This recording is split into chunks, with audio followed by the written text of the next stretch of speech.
우리 성경 말씀 시편 119편 105절부터 112절까지 말씀입니다. 시편 119편, 성경에서 가장 긴 장이 119편인데요. 105절부터 112절까지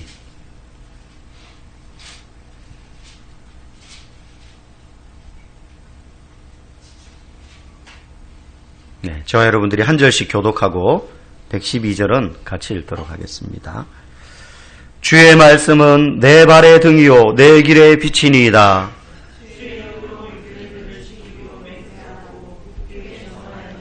나의 고난이 매우 심하오니 여호와여 주의 말씀대로 나를 살아나게 하소서.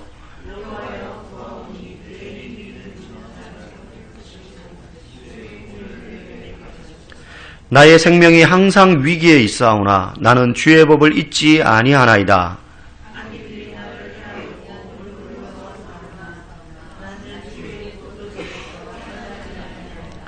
주의 증거들로 내가 영원히 나의 기업을 삼았사오니 이는 내 마음의 즐거움이 됨이니이다.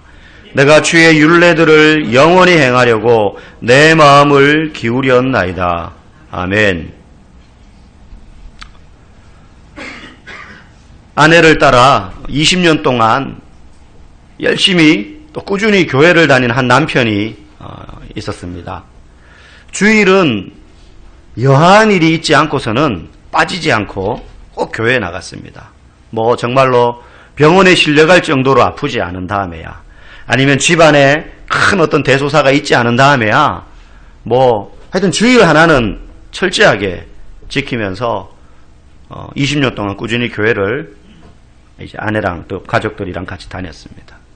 그렇게 성실히 교회를 다니다 보니까 교회에서 이제 집사직분도 받게 되고, 또 집사가 되니 또 이것저것 봉사도 이제 해야 되겠다 해서 꾸준히 나오니까 이제 안내위원으로 봉사를 하기도 하고, 또 교회 식당에서 또 음식을 준비하는 일로 종종 봉사를 하곤 하면서 그렇게 20년 동안 꾸준히 신앙생활을 하던 분이었습니다. 그런데 딱 거기까지입니다. 딱 거기까지. 개인적인 경건의 생활, 성경 열심히 읽거나 아니면 기도를 꾸준히 한다든지, 아니면 성경을 배우는 자리에 나간다든지, 아니면 큐티를 한다든지, 말씀 묵상 이런 거 전혀 없었습니다. 뭐 당연히 교회에서 하는 여러 가지 양육이나 훈련 같은 거 전혀 하지 않습니다. 하지만 주일 하나만큼은 어김없이 꼭 예배를 열심히 드렸어요. 그러던 어느 날 늦게 얻은 이제 막내 아들 10살짜리가 밤에 자기 전에 기도하는 소리를 이 아빠가 우연히 들은 거예요. 그래서 이렇게 문틈에 귀를 기울이고 듣는데 이렇게 기도하는 거예요. 예수님, 애가 흐느끼면서 기도하는 거예요. 예수님, 우리 아빠가 예수님을 안 믿어요. 저랑 엄마랑 누나들은 다 예수님 믿는데 우리 아빠는 예수님을 안 믿는 것 같아요. 예수님, 우리 아빠의 마음에 찾아와 주세요. 그러면서 10살짜리가 흐느끼면서 기도하는 걸 들은 거예요. 가지고 이제 마음에 이제 그게 남아 있었는데, 이제 며칠 시간이 지나고 나서 어느 날 아들에게 묻습니다. 야, 너 그때 아빠가 우연히 네 방 앞에 있다가 들었는데 왜 그런 기도를 했니? 애들은 왜 그 전날 막 울고 하다가도 그 다음날 되면 쌩긋쌩긋 하잖아요, 또. 그래서 또랑또랑한 눈으로 아빠를 쳐다보면서 아빠는 예수님 안 믿는 것 같아서요. 이렇게 이야기하는 거예요. 왜 아빠가 예수님 안 믿는 것 같아? 아니, 아빠는 성경도 안 읽고 기도도 밥 먹을 때 외에는 기도 안 하잖아요. 그렇게 딱 이야기하는 거예요. 사실 아빠는 깜짝 놀랐어요. 자기는 한 번도 예수님을 안 믿는다고 생각해 본 적이 없어요. 누구보다도 다른 건 몰라도 교회를 열심히 다녔고요. 기독교 외에 내가 다른 종교를 가진다라는 생각은 해본 적도 없고, 누가 종교가 뭐냐고 물으면 항상 기독교입니다. 그렇게 당당하게 이야기를 해왔거든요. 자기는 당연히 기독교인이고 그리스도인이라고 생각을 했습니다. 어쩌면 10살짜리 아이의 눈으로 평가한 지극히 단순한 평가죠. 아빠는 성경 안 읽고 밥 먹을 때 기도 안 하잖아요. 그러니까 예수님 안 믿는 거 아니에요? 당연히 그렇게 생각한 거예요. 그거 하나만으로 그 사람의 신앙을 다 평가할 수 있는 건 아닙니다. 근데 여러분, 믿음이라는 건 추상적인 거잖아요. 눈에 보이는 게 아닙니다. 이게 믿음이야라고 한두 줄로 정의할 수 있는 것도 아니지만 분명한 건 보이지 않는 추상적인 개념이 믿음이라 할지라도 마태복음에서 예수님이 말씀하신 것처럼 그 나무의 열매로 그 나무가 어떤 나무인지를 알 수 있다라고 말씀하신 것처럼 추상적인 우리의 믿음이지만 그 사람이 믿음이 있는지 없는지를 드러나는 경건의 삶의 모습을 통해서 분명히 알 수 있는 겁니다. 이 10살짜리 아이의 눈에 너무 순수한 눈으로 볼 때 자기 아빠는 믿음이 없어 보이는 거예요. 그 교회를 얼마나 오래 다녔느냐는 중요하지 않은 거예요. 자기 스스로가 나는 기독교인이야 라고 생각하는 것과도 상관이 없어요. 실제 그 사람의 삶에 그런 경건의 모습이 있느냐, 그게 그 사람의 믿음이 있음을 보여주는 것이기 때문입니다. 아이의 평가는 단순했지만 사실은 정직했습니다. 어른들처럼 애둘러가지고 상대방을 배려하면서 믿음 없는 것 같다라고 말하면 기분 나빠할 것 같으니까 애둘러서 있는 것처럼 포장해서 말할 필요가 없어요. 애는 바로 이야기합니다. 아빠는 믿음 없는 것 같아요. 아빠도 믿음이 있었으면 좋겠다라는 뜻이죠. 이 아이의 평가는 이런 거예요. 오랜 시간이 지났지만 이 아빠는 단 한치도 그 신앙이 앞으로 나가지 않고 제자리에 있었던 거예요. 그냥 일요일 되면 교회 나가서 예배 드리는 거 딱 거기까지. 딱 거기까지. 여러분, 오늘 말씀의 제목이 관성의 법칙입니다. 이 과학의 법칙이죠.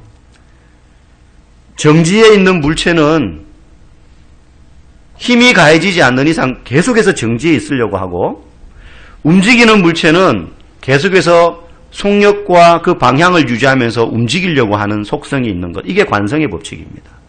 그래서 움직이고 있는 물체나, 가만히 있는 물체나 움직이고 있는 물체의 방향이나 속력을 바꾸려면 압력을 가해야 됩니다. 가만히 서 있는 차, 내버려두면 힘을 가하지 않으면 한정없이 그냥 가만히 있는 거예요. 근데 이걸 움직이게 하려면 사람들이 달라붙어가지고 밀거나 아니면은 시동을 걸어서 연료의 힘으로 기계가 작동해서 가게 만들어야 되는 거죠. 압력이 가해져야지 움직이는 겁니다.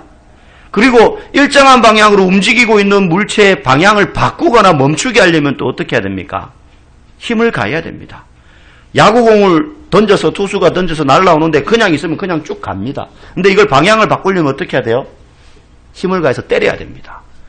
그러면 뭐 어디로든지 이제 방향이 바뀌는 거죠. 속력도 바뀌고. 이게 관성의 법칙을 깨기 위해서 압력과 힘이 필요하다는 겁니다. 여러분, 우리의 신앙에도 이 법칙은 똑같이 적용됩니다. 신앙에도 관성의 법칙이 있다는 거예요. 변하지 않고 늘 제자리에 머물러 있으려고 하는 신앙을 바꾸고 움직이게 하기 위해서는 가해지는 힘이나 압력이 있어야 되는 겁니다.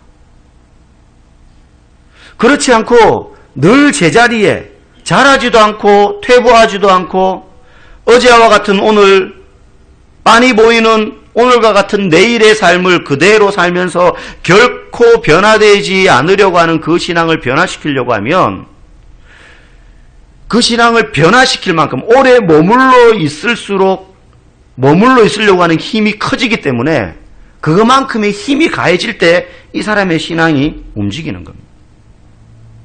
그러니까 20년 동안 딱 거기까지만 머물러 있었으면 어마어마하게 큰 관성의 법칙대로 머물러 있는 힘이 세져 있는 거예요. 그러면 그 신앙 움직이려면 어제 그제 교회 나온 사람보다요 더 큰 힘이 필요해요. 이 사람은. 그래서 소위 우리가 모태신앙이신 분들, 그러면 날 때부터 교회를 다니다 보니 뭐 하는 거는 신앙적인 종교적인 행위는 다 할 줄 아는데 딱 거기까지인 거예요. 그 내면이 거기서 한 치 앞도 못 나가는 거예요. 스스로 그거를 박차고 나갈 힘이 없어요. 외부에서 힘이 가해져야 돼요. 그런 사람은 엄청나게 큰 힘이 가해져야 됩니다. 우리의 머물러 있던 신앙을 다시 움직이게 하기 위해서, 때로는 그냥 내가 생각하는 것이 옳다 생각해서 가고 있는 엉뚱한 방향으로의 우리의 신앙의 삶을 하나님께로 되돌리게 하기 위해서 힘이 가해져야 된다는 겁니다. 그 외부적인 힘이 없으면 우리는 계속해서 머물러 있거나 엉뚱한 방향으로 나아갑니다. 사실상 우리 모두는요, 본성적으로 우리 뜻대로 하고 싶어하는 성향이 있습니다.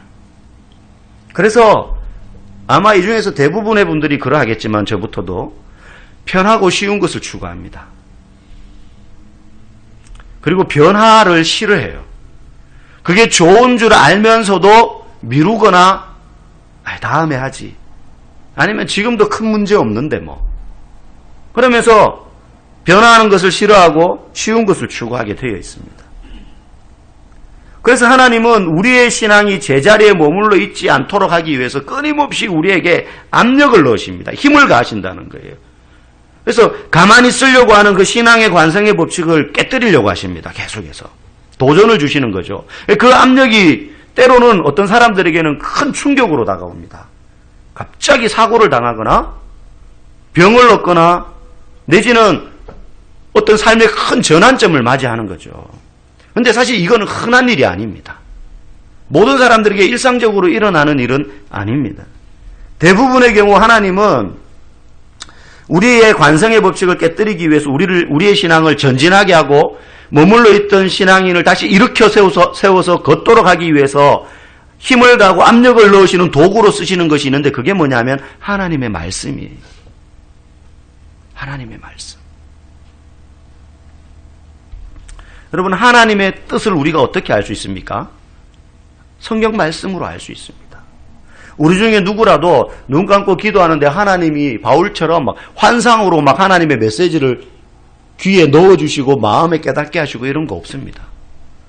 누구나 눈을 열어 읽으면 밝히 알 수 있는 하나님의 말씀이 우리에게 주어진 신앙을 움직이게 하는 하나님의 힘이요 압력이라는 겁니다.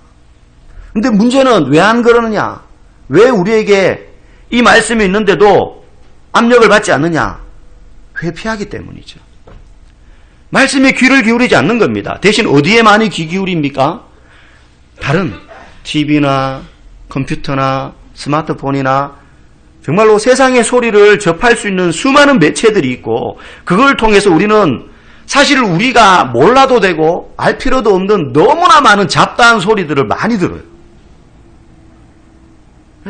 연예인 누구가 뭐 어땠더라, 그게 우리에게 무슨 상관입니까? 근데 그거를 한번 딱 보면요, 연관해가지고 계속 뭔가를 봐요.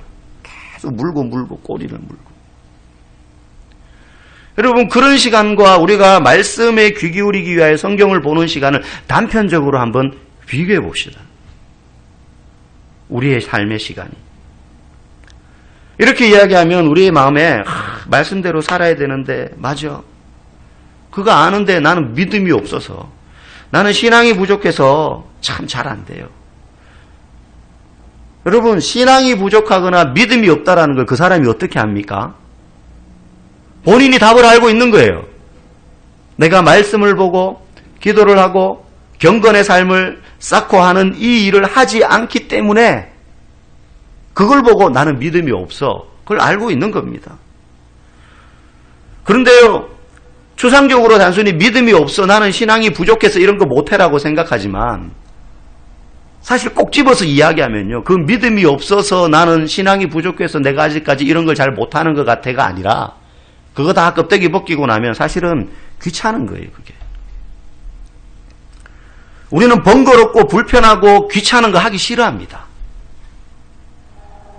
성경을 공부하는 자리에 나오고 정기적으로 성경을 읽고 배우고 훈련을 받고 기도 시간을 지키려면 다른 재미난 것들 포기해야 되고 쉬는 시간 포기해야 되는데, 그러기가 싫은 거예요. 뭐 대단한 큰 이유가 있어서가 아닙니다. 나는 성경을 보고 기도해야 되는 거 알지만 그거를 지킬 수 없을 만큼 너무 삶이 지금 고대, 아니면 내 삶에 어마어마한 지금 어려움이 생겨서 안 하는 게 아니에요. 그냥 그게 싫은 거예요. 귀찮은 거예요. 솔직히. 여러분, 당연히 성경 읽는 게 게임하는 것보다 재밌을 리가 없습니다. 애나 어른이나 마찬가지예요. 기도하는 것이 쉬는 것보다 더 편할 리가 없죠. 저부터라도 그렇습니다. 제자 훈련 받고 양육 받고 훈련 받고 성경을 읽고 배우고 하는 것이 잠자는 것보다 당연히 더 힘듭니다. 누구라도 그렇습니다. 목사도요, 막 성경 읽고 기도하고 하는 게 늘 즐거운 게 아닙니다.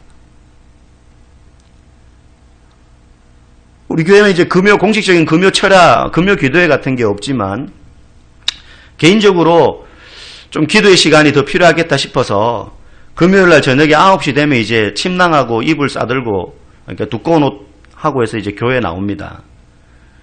오늘 와가지고 이제 혼자 있는데 이거 다 틀어놓을 수 없으니까, 그냥 이렇게 둘둘 싸고 기도하거든요. 또 말씀도 보고. 9시 정도에 와가지고 한 새벽 1시, 2시까지 있다가 갑니다. 근데 저도 금요일이 되면 오늘은 집에서 그냥 기도할까 생각이 들어요. 뭐 꼭 장소가 중요하나 집에서 해도 그 시간을 지켜서 하면 되지 이런 생각이 들어요. 근데 그때 저에게는 또 다른 방법으로 압력이 들어옵니다. 옆에서 아내가 목사가 그러면 안 되죠 이러면서 이제 하나님의 말씀의 건의와 비슷한 아내의 말씀으로 압력이 저에게 막 들어와요. 그럼 뭐 어떻게 대꾸할 그게 없잖아요. 그냥 해본 소리야 이러면서 이제 또 둘둘 싸들고 갑니다. 그럼 뭐 그 시간 내내 취하고 부르짖지 못하죠. 그럼 제 목이 남아있지를 못할 테니까 기도하다가 찬양하다가 또 묵상하다가 또 말씀도 보다가 그런 압력과 힘이 가해지지 않으면 우리의 신앙은 관성의 법칙에 의해서 결코 움직이지 않거나 엉뚱한 방향으로 계속 갑니다. 그런 압력을 거부하면 한없이 머물러 있을 뿐이에요. 여러분, 예수 믿지 않는 사람들이 자기 발전을 위해서도요, 번거롭고 귀찮고 불편하고 피곤한 일 하잖아요. 막 새벽에 일어나가지고 영어학원 가가지고 배우고요. 그리고 출근하고요. 퇴근하고 나서도 그것도 모자라가지고 또 아르바이트 하고요. 주말 되면은 무슨 회계사 공부하러 다니고요. 그거 막 재밌어가지고 막 너무 신나. 막 나는 하루에 한 4시간밖에 못 잤는데 이게 너무 즐거워. 막 이러는 사람 아무도 없잖아요. 여러분, 달콤한 것 중에, 편한 것 중에 우리의 몸에 이로운 건 하나도 없습니다.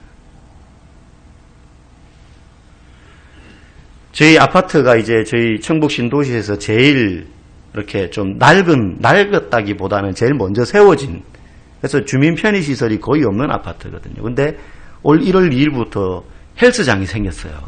그래서 너무 좋아가지고 탁 등록했는데 제가 총 100명 선착순인데 8번으로 등록을 딱 했더라고요. 탁 등록을 하고 이제 1월 2일부터 다시 이제 운동을 시작했습니다. 하다가 이제 저희 집에서 운동한 사람 저밖에 없어요. 아내랑 제가 같이 했는데 아내는 아직 한 번 나가고 안 나갔어요. 그래가지고 런닝머신 한 10분 타더니 뭐 어지럽다고.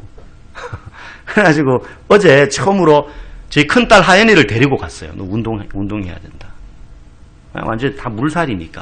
그래가지고 공부하려고 해도 체력이 있어야 된다 해가지고 이제 데리고 가서 처음 이제 뭐 이렇게 런닝머신 하는 것부터 스트레칭 하는 거, 또 제가 이제 지사님한테 배운 대로 하는 요령들 정도만 가르쳐주고 시범 보여주고 몇 개씩 따라 해보게 했어요. 그래서 기계 요거는 요렇게 쓰고 많지 않으니까 이렇게 요령을 좀 가르쳐줬거든요. 몇 개씩 하게 했죠. 조금씩. 그래서 이제 1시간 정도 잠깐 하고 이제 시범 보여주고 몇 개씩만 하고 이제 집에 가려고 나가는데 2층이거든요. 근데 계단을 뛰는데 애가 다리가 툭툭 풀어지는 거 이제. 생전 근력을 써본 일이 없으니까 애가 다리가 훅 풀려버린 거예요. 그래가지고 옆에 난간을 잡고 떠듬떠듬 이러면서 내려가더라고요. 그래가지고 이제 야, 하연아 내일 아침에 일어나면 너 온 삭신이 쑤실 거야. 아마 안 아픈 데가 없을 거야. 막 그냥 다 결릴 거다. 근데 그게 정상이다. 그래서 이제 점점 힘이 붙으면 이제 그런 과정을 넘어서는 거죠. 여러분, 영적 원리도 같습니다. 큐티하고요. 힘들어도 성경 읽고 기도해야 됩니다. 그래야 우리 안에 있는 영적인 지방, 비만이 분해가 되는 거예요. 그러지 않고 머물러 있으면요, 계속 엉뚱한 게 계속 우리의 영혼을 살찌우게 됩니다. 그 과정은 분명히 고되고 힘들죠. 누구라도 하기 싫습니다. 쉬고 싶은데요. 근데 기도하러 나와야 되고요. 눕고 싶은데 성경을 봐야 되고요. 여행 가고 놀러 가고 싶지만 예배를 빠지면 안 되기 때문에 많은 것을 포기해야 되는 것이 사실입니다. 그런데 그렇게 포기하지 않으면 우리는 선택하고 집중할 수 없고요. 선택하고 집중하지 않으면 이거 다 듣고 보고 뭐 이렇게 관심 가지고 이쪽에 걸 다 하면서 이걸 못합니다. 만약에 그러려면 자면 안 돼요. 근데 그럴 수 없잖아요. 만약에 이거 다 하면서 또 이거 하려고 그러면 못해요. 그럼 결국 우리 관성대로 그냥 그렇게 머물러서 사는 거예요. 송구영신 예배를 며칠 전에 마치고 벌써 뭐 1월 중순이지만 이제 저희 가족들이 좀 아침에 늦잠 자고 한 10시쯤 교회 나와가지고 사복음서 통독을 하자. 그래가지고 아침에 애들하고 다 이제 가족들이 나와서 1층 요하부실에서 이제 마태복음부터 사복음서, 마태마가, 누가, 요한복음 다 읽자 오늘 하루. 그렇게 시작하자고 했습니다. 애들이 그거 좋아하겠습니까? 그거 왜 해야 되냐고. 아니 그걸 어떻게 하루에 다 읽냐고. 그러니까 해보자. 그러니까 뭐 오기 싫어하죠. 그런데 막 이렇게 저렇게 해가지고 막 꼬셔가지고 앉혀놨어요. 뭐 내용을 배우고 애들 줄거리 모릅니다. 그냥 읽기 시작하는 거예요. 막 그 앱 틀어놓고 2배속 최고 빠르게 해놓고는 그냥 하다가 또 안 되면 이제 입으로 읽기도 하고 돌아가면서 읽기도 하고 막 누워 나중에 전부 뒤집어져 가지고 힘드니까 누워가지고 막 이렇게. 근데 그날 수요 예배가 있었거든요. 다 못 읽은 거예요. 그 수요 예배 마치고 조금 남아서 요한복음 끝 이제 뒤에 한 10장 정도가 남았어요. 그래서 내려가 가지고 또 읽었어요. 밤 10시까지 읽고 다 읽고 집에 갔습니다. 그거 읽게 하려고 애들 막, 야, 오늘은 우리 수련회 한다 생각하고, 원래는 어디 펜션 하루 빌려가지고, 약간 수련회 기분 나게 그렇게 하려고 했는데, 뭐 그렇게까지 할 필요 있겠나 싶어서, 대신 오늘 아침에 가서 하면, 다 외식이다. 점심, 저녁. 너네 먹고 싶은 걸로 다 사줄게. 그래가지고 뭐, 먹고 싶은 거 말해. 그러니까 뭐 짜장면, 피자, 탕수육, 치킨, 다 그런 거잖아요. 뭐, 햄버거. 또 뭐 먹으러 가려니 귀찮고. 그래가지고 막 햄버거랑 애들 과자랑 뭐 간식 뭐 무슨 주스랑 막 큰 거 사가지고 그냥 했어요. 나갔다 와서 먹을 시간이 없으니까. 지나고 보니까는 영혼은 거룩한 신령한 음식을 먹었는데 육신은 전부 정크푸드로 그냥 그날 하루 종일 점심 저녁 다 배를 채웠던 기억이 납니다. 아이들과 함께 저녁 9시가 되면 식탁에 다 둘러 앉아가지고 빌립보서를 지금 한 3주, 4주째 읽고 있습니다. 빌립보서만 매일 읽습니다. 언제까지? 다 외울 때까지 빌립보서 전체. 4장밖에 안 되거든요. 근데 쉬운 성경으로 읽으니까 외우지를 못하겠어요, 이게. 그래서 이제 개역개정 우리가 읽는 성경으로 지금 바꾸고 있는데. 이거 왜 합니까? 저희도 힘들어요. 제 아내랑 저도 안 하던 거잖아요. 그냥 각자 개인적으로 하던 경건생활 그냥 하면 돼요. 근데 이거 애들 데려다 놓고 이거 왜 하느냐. 우리 막내는 막 미칩니다. 온몸을 꽈배기도 아닌데 막 비빌 꼬고 막 난립니다. 난리. 막 징징거리고. 이거 뭐, 야, 목사 가정이니까 이 정도는 너네 해야 돼. 이런 거 아닙니다. 목사 가정이라고 해서 자녀들이 알아서 잘 신앙적으로 자라느냐? 절대 그렇지 않습니다. 저는 어릴 때부터 교회 다니고 전도사 때 저희 모교에서 전도사 사역을 하고 쭉 지금까지 오면서 목회자 자녀들, 장로님, 권사님 자녀들이 초등부, 중고등학교 때까지 잘 다니다가 대학교 나가지고 교회 떠나는 경우 숱하게 봤습니다. 제 친구들 중에 온 가족이 열심히 교회 다녔는데 주일학교 제 동기가요. 6학년에서 중학교 중등부 올라갈 때 초등부에서 98명이었어요. 저희 동기만. 6학년. 그때는 뭐 주일학교가 부흥할 때니까요. 전국교회가. 6학년이 98명이 중등부에 신입생으로 올라갔다니까요. 근데 지금이 아니라 청년부 때 올라갈 때 몇 명이었느냐. 저희 동기가 15명이었어요. 15명. 나머지 한 70명, 80명은 교회를 다 떠났어요. 그 중에는 장로님, 권사님 자녀들 3대째 예수 믿는 집안의 아이들도 있었습니다. 목사 자녀라고 그냥 부모 따라 당연히 교회 잘 나오리라. 지금은 어리죠. 그러니까 나옵니다. 막 비비 꼬는데 막 앉혀놓고요. 읽게 하고 외우게 하고, 유치할지 모르지만 저희 집에 가면 성경 구절이 눈에 띄는 데는 다 붙어 있습니다. 화장실 문 앞에, 냉장고 앞에, 책상 옆에. 그러니까 아이들 키울 때 아프면은 약을 주는데 아이들 약 먹기 싫어하잖아요. 우리 애가 싫어하고 막 징징 울고 나자빠지는데 약 못 먹이겠어요. 그런 부모 있습니까? 입을 강제로 주 벌려서라도 막 입에 쑤셔 넣잖아요. 녹여가지고 물에 타가지고 먹어야지 나으니까. 여러분, 누구도 예외는 없습니다. 저도 막 힘들고 그런데 안 하면 저도 안 해요. 편하려고 마음먹으면 한없이 편해질 수 있습니다. 그런데 그렇게 신앙은 자라지 않습니다. 압력이 가해져야 됩니다. 오늘 우리가 읽은 말씀 106절에 보면요. 주의 의로운 규례들을 지키기로 맹세하고 굳게 정하였나이다. 신앙에서 지정의가 대단히 중요합니다. 감정도 중요하고 그리고 지식도 중요하지만 하겠다고 결단하는 의지, 자주 결단할수록 좋습니다. 내가 주의 규례들을 지키기로 맹세하고 굳게 정했다는 거예요. 의지적으로 결단하지 않으면서 저절로 되겠다, 그런 날은 오지 않습니다. 매일 맹세해야 돼요.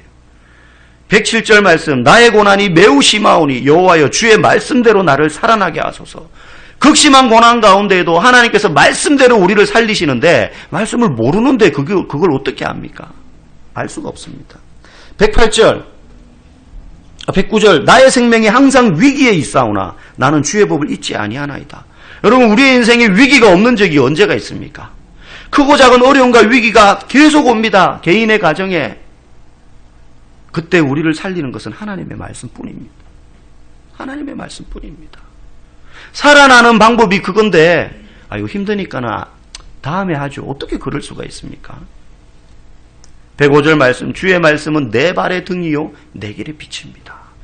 하나님의 말씀은 우리를 어두움 가운데 밝은 진리의 길로 인도하는 빛이라는 겁니다. 그게 없으면 우리는 엉뚱한 데 다 빠지고 넘어지고 쓰러지게 되어 있습니다. 여러분, 앞에 설명드렸던 그 예화에 나왔던 20년 동안 교회에 열심히 나갔던 아빠는 아마 예수님을 믿을 거예요. 그런데 그 믿음이 어디에 머물러 있느냐? 예수님을 믿고 천국 가는 것을 내가 믿습니다라는 수준에 머물러 있는 거예요. 근데 그건요, 시작이에요. 신학의 전부가 아닙니다. 그때부터 시작인 겁니다. 예수님이 나의 구세주가 되심을 믿습니다. 그래서 나는 하나님의 자녀여 천국 갑니다라는 걸 믿는 거는 이제 시작인 거예요. 그거 붙들고 살 수 없습니다. 여러분, 드라마 보면 1화부터 쭉 미니 시리즈가 예를 들어 한 20화까지 하면 처음에는 남자 주인공, 여자 주인공이 완전 원수지간입니다. 아니면 서로 전혀 관심이 없고 좋아하는 사람이 따로 있어요.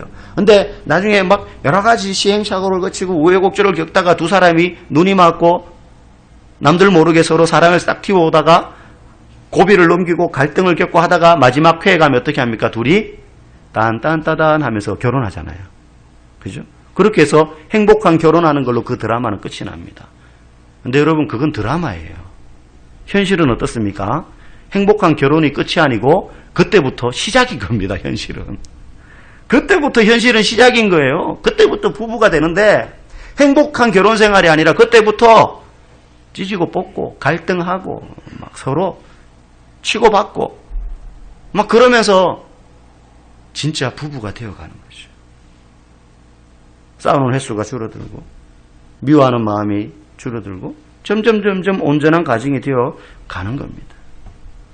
여러분, 하나님께서 이스라엘 백성들을 애굽에서 해방시켰을 때 출애굽이 끝이 아니었습니다. 그때부터 광야가 40년간 시작되는 겁니다. 어디 가나안에 들어갈 때까지. 출애굽이 끝이 아니에요. 그때부터 시작인 겁니다.